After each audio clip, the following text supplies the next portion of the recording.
Hi,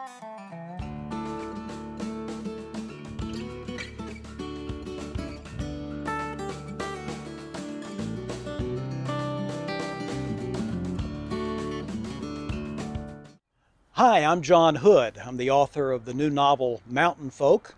This is the fifth in a series of videos we prepared to give you an advanced look at some of the themes, the characters, the settings, and the magical creatures you'll encounter when you visit the world of mountain folk. The book takes place in early America from 1751 to 1791. It's part historical fiction, part fantasy fiction. Some of the characters and events are based on fact, others on folklore.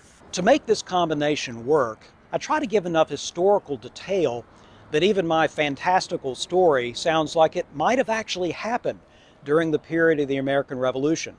Now, some of those historical details have to do with how people lived, or more to the point, where they lived. For example, some of the action of Mountain Folk occurs at a famous residence you can still visit today, Thomas Jefferson's Monticello.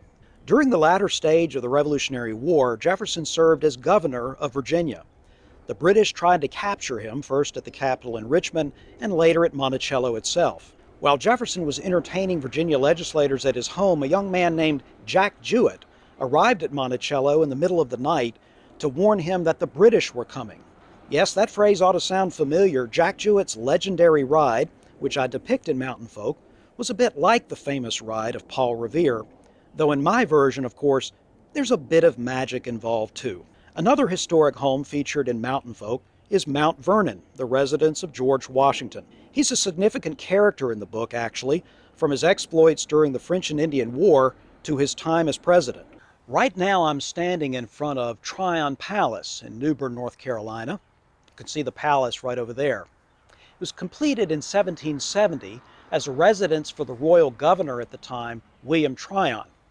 Now, this palace makes an appearance in Mountain Folk as an example of the kind of extravagance that angered American taxpayers and turned them against British rule. Of course, the vast majority of Americans didn't live in mansions or palaces. Most of the human characters of Mountain Folk live in places like farmhouses and log cabins. Among the Cherokee, who play a big role in my story, their towns contained a variety of structures, such as open-air summer houses, snug winter homes, storehouses, and great council houses built with 7 sides so the leaders of each of the Cherokee's 7 clans could sit together during meetings. Daniel Boone is another important character in Mountain Folk.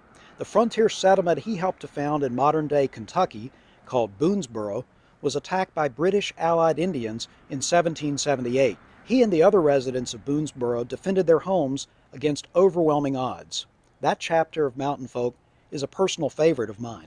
In future videos, I'll tell you even more about the world of Mountain Folk. You can always learn more by visiting the website for the book. That's mountainfolkbook.com.